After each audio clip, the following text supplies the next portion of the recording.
คำว่าสบายดีได้สบายดีท่านเนี่ยกะเอลภาษาจีกะอินกะเอลภาษากะลึมบ่กะลืมเฮาเนี่ยกะตูได้กกกะตูกะลืมเฮากับแบบเดียวแบบกะอิ่มบ่กะเอลคือแบบนี้พวกภาษาแวแต่แก่เวแต่แก่บ่สบายดีบ่ว่าอันกะเอล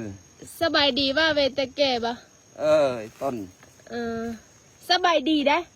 นะกะเอลคำว่าสบายดีแบบเฮาจับมือกันแล้วว่าจับมือเนี่ยกอบภาษาเฮากอบแล้วสบายดีเด้กอบกะเอลอันภาษากะตูมีลายมีแพงบ่มีลายบอนได้ภาษาต่างกะตูคือบ้านพวกเจ้าสมพ่อกะตูหันมีห้องแพงบ่นี่คือกันนะเจ้าห้องเป็นบ่แพงภาษากะตูบอกเป็นนะคนอยู่บ้านเป็นพวกเด็กน้อยมีลำบ่มีเจ้าลำเป็นบ่เฮาเคย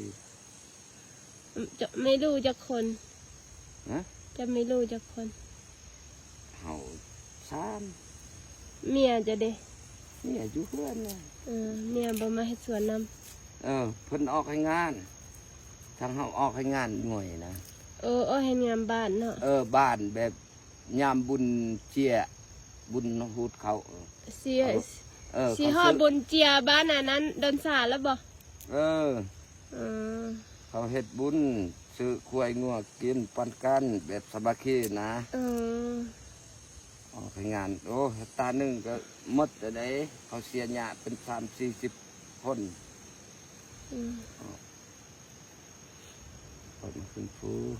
ทาน